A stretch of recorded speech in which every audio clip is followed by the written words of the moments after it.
ஆன்மீக அன்பர்கள் அனைவருக்கும் தெய்வீக எண்ணங்கள் யூடியூப் சேனலின் சார்பாக அன்பான வணக்கங்கள். இன்னைக்கு நம்ம பார்க்கக்கூடிய மிகவும் ஒரு முக்கியமான பதிவு, நாளை சக்தி வாய்ந்த சங்கடஹர சதுர்த்தி. இந்த சங்கடஹர சதுர்த்தி நாளில் நம்ம செய்யக்கூடாத முக்கியமான 3 தவறுகளை பார்க்க போகிறோம். இந்த தவறுகளை மறந்தும் செய்யக்கூடாது. அது என்னென்ன, இதை பற்றி இந்த பதிவில் தெளிவாக விரிவாக பார்க்கலாம். பதிவை தொடர்ந்து கடைசி வரைக்கும் பார்த்து பயன்பெறுங்கள். தெய்வீக எண்ணங்கள் சேனலை இப்போ தான் நீங்கள் முதல் முறையாக பார்க்குறீங்கன்னா கீழே இருக்கிற சப்ஸ்கிரைப் பட்டனை கிளிக் பண்ணிக்கோங்க. பக்கத்தில் இருக்கிற பெல் பட்டனையும் கிளிக் பண்ணிக்கோங்க. தினம்தோறும் ஒரு ஆன்மீக தகவல் கொடுக்குறேன், அது உடனே நோட்டிஃபிகேஷனாக வரும், நீங்களும் பார்க்கலாம். பொதுவாகவே சங்கடஹர சதுர்த்தி மாதம் வரும். எந்த மாதத்தில் வந்தாலும் அதற்குன்னு தனி சிறப்புகள் இருக்கும் அப்படின்னே சொல்லலாம். சில மாதங்களில் வரும்பொழுது அதுக்கு அளவிட முடியாத பலன்களும் இருக்குது. அந்த வகையில் தாங்க நாளைக்கு ஜூன் 4ஆம் தேதி வியாழக்கிழமையோடு இந்த சங்கடஹர சதுர்த்தி திதி வருது. முக்கியமாக பார்த்திங்கன்னா இந்த சங்கடஹர சதுர்த்தி திதி ரொம்ப சக்தி வாய்ந்தது அப்படின்னு சொல்லலாம். இந்த நாளில் விநாயகர் பெருமானை நம்ம வழிபாடு செய்கிறதுனால நம்முடைய வாழ்க்கையில் இருக்கக்கூடிய துன்பங்கள்லேருந்து நம்மளால் விடுபட முடியும். யாருக்கெல்லாம் கஷ்டங்கள் அதிகமாக இருக்கோ, சங்கடங்கள் அதிகமாக இருக்கோ, துன்பங்கள் அதிகமாக இருக்கோ, கண்டிப்பாக சங்கடஹர சதுர்த்தி வழிபாடு தவறாமல் பண்ணுங்க. உங்களுக்கு கேட்டபடி கிடைக்கும். உங்களுடைய துன்பங்கள் பறந்து போகும் அப்படின்னு சொல்லலாம். முக்கியமாக பார்த்திங்கன்னா இந்த சங்கடஹர சதுர்த்தி நாளில் சில விஷயங்களை நம்ம மறந்தும் செய்யக்கூடாது. தெரியாமல் சில தவறுகளை நம்ம செய்வோம், அதை நாளை செய்யக்கூடாது. முக்கியமாக மாதந்தோறும் வரக்கூடிய தேய்பிறை சதுர்த்தி திதியை தான் நம்ம சங்கடஹர சதுர்த்தி திதி அப்படின்னு கொண்டாடுவோம். ஒவ்வொரு மாதமும் இது வரும். இது விநாயகப் பெருமானுக்கு உரிய முக்கியமான விரத நாள்னு சொல்லலாம்.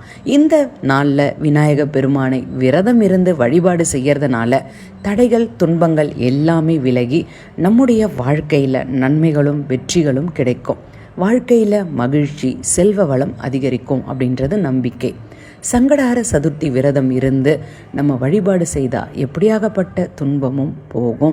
இது ஐதீகம். சங்கடஹர சதுர்த்தி திதியில் விரதம் வழிபாடு சில முக்கியமான விதிமுறைகளும் கடைபிடிக்கணும். விரதம்லாம் நாங்கள் இருக்கிறது இல்லைம்மா, சங்கடஹர சதுர்த்தி திதி வழிபாடு பண்ணுவோம், விநாயகர் பெருமானை வழிபாடு பண்ணுவோம் அப்படின்னு சொன்னாலுமே இந்த முக்கியமான தவறுகளை நாளைக்கு செய்யாதீங்க. அது என்னென்ன அப்படின்றத சொல்கிறேன். முக்கியமான 5 தவறுகள் என்னென்ன அப்படின்றத பார்த்துடலாம். முக்கியமாக விநாயகர் பெருமானுக்கு துளசி படைக்கக்கூடாது. விநாயகர் வழிபாடு போது தெரியாமல் கூட அவருக்கு துளசி இலைகளை வைத்து வழிபடக்கூடாது. துளசி இலை புனிதமானதாக இருந்தாலும் மகாவிஷ்ணு, மகாலட்சுமி தெய்வங்களுக்கு நம்ம துளசியை வைத்து வழிபாடு பண்ணுவோம். துளசிக்கு பதிலாக விநாயகருக்கு விருப்பமான அருகம்புல்லை மட்டுமே வைத்து வழிபாடு பண்ணணும். இது ரொம்ப முக்கியமானது. அடுத்தது 2வது, சந்திர தரிசனம் ரொம்பவும் முக்கியம். நாளை ஜூன் 4ஆம் தேதி வியாழக்கிழமையோடு இந்த சங்கடஹர சதுர்த்தி வருதுன்னு சொன்னேன். பொதுவாகவே சங்கடஹர சதுர்த்தி திதி வழிபாடு மாலை நேரத்தில் தான் பண்ணுவோம். நாளைக்கு சதுர்த்தி திதி மாலை நேரத்தில் இருப்பதனால சந்திர தரிசனம் மிகவும் முக்கியம். நீங்கள் தரிசிக்கணும். மாதத்தில் ஒவ்வொரு விரதத்தையும் நம்ம நிறைவு செய்வதற்கு முன்னாடி மாலை நேரத்தில் பூஜையெல்லாம் முடிச்சுட்டு அதற்கப்புறமா தான் நிறைவு செய்வோம்.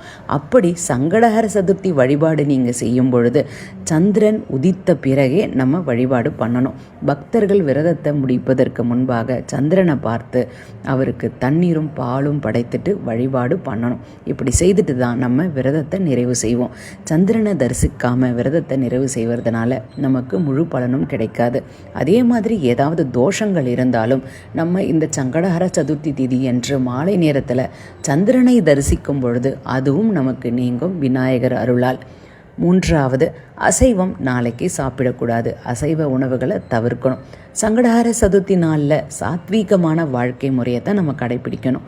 அதுலேயும் அசைவ உணவுகள், அதாவது நம்ம இதை தவிர்த்தா ரொம்ப நல்லது. சில இடத்துல பூண்டு, வெங்காயம் இந்த மாதிரியான விஷயங்களையும் கடைபிடிக்க மாட்டாங்க, சாப்பிட மாட்டாங்க. அதையும் தவிர்த்தால் நல்லது. நேர்மறை ஆற்றல்கள், உடல் நலம், தூய்மை, மன தூய்மை, சைவ உணவுகள் இது எல்லாமே நம்ம சாப்பிட்றதுனால மனசில் அமைதியும் ஏற்படும் அப்படின்னு சொல்லலாம். அதனால் நாளைக்கு இந்த விஷயங்களை தவறாமல் பண்ணுங்க. அடுத்தது, கருப்பு நிற ஆடைகளை நாளைக்கு தவிர்த்துடுங்க. சங்கடஹர சதுர்த்தி அப்படின்றது மிகவும் மங்களகரமான ஒரு நாள்னு சொன்னேன். இந்த நாளில் கருப்பு நிற ஆடை அணியாதீங்க. இது அசுபம் அப்படின்னு சொல்லலாம். பாரம்பரிய நம்பிக்கைப்படி கருப்பு நிறம் எதிர்மறை ஆற்றலோடு தொடர்புடையது. கருப்பு நிற உடைகளை ஆடைகளை அணிவதை தவிர்த்துட்டு அந்த நாளில் நீங்கள் மங்களகரமான ஆடையை அணியலாம். மஞ்சள் நிற ஆடை அணிந்தால் கூடுதல் விசேஷம். 5வது, பகலில் தூங்கக்கூடாது. அதாவது விரதம் கடைபிடிக்கிறவங்க, நான் விநாயகருக்கு விரதம் இருந்து, விரதம் எப்படி இருப்பது? பால் பழம் சாப்பிட்டு விரதம் இருக்கலாம், ஒருவேளை உணவு சாப்பிட்டு விரதம் இருக்கலாம், இல்லைன்னா சாத்வீகமான உணவுகளை எடுத்துக்கொண்டு விரதம் இருக்கலாம், தண்ணீர் மட்டுமே அருந்தி விரதம் இருக்கலாம். அது அவரவர்களுடைய உடல்நிலையை பொறுத்து இருக்குது. உங்களுடைய உடல்நிலையை பொறுத்து நீங்கள் விரதம் இருக்க ஆரம்பிக்கலாம். விரதம் இருக்க முடியாதவங்க நீங்கள் என்ன பண்ணுங்க, முக்கியமாக உங்களுக்கு எந்த உணவு எடுத்துக்க முடியுமோ அதை எடுத்துக்கோங்க. மாலையில் தானே சங்கடஹர சதுர்த்தி வழிபாடு வருது, பகலில் தூங்கிக்கலாம் அப்படின்றவங்க விரதம் இருந்தீங்கன்னா பகலில் தூங்கக்கூடாது. எந்த ஒரு விரதத்தின் போதும் பகலில் தூங்கக்கூடாது. இதை அனைவரும் தவறாமல் கடைபிடிக்கணும். இப்படி இறைவனுடைய நாமங்களை உச்சரித்து நம்ம இறைவனுடைய ஆழ்ந்த சிந்தனையிலேயே இருந்து வழிபாடு செய்கிறதுனால, இறைவனுடைய நாமங்களை உச்சரித்தபடி நம்ம இருக்கிறதுனால நமக்கு அதிகமான நேர்மறை ஆற்றல்கள் அதிகமாகும். ஓம் கம் கணபதியே நமக. விநாயகர் துதி.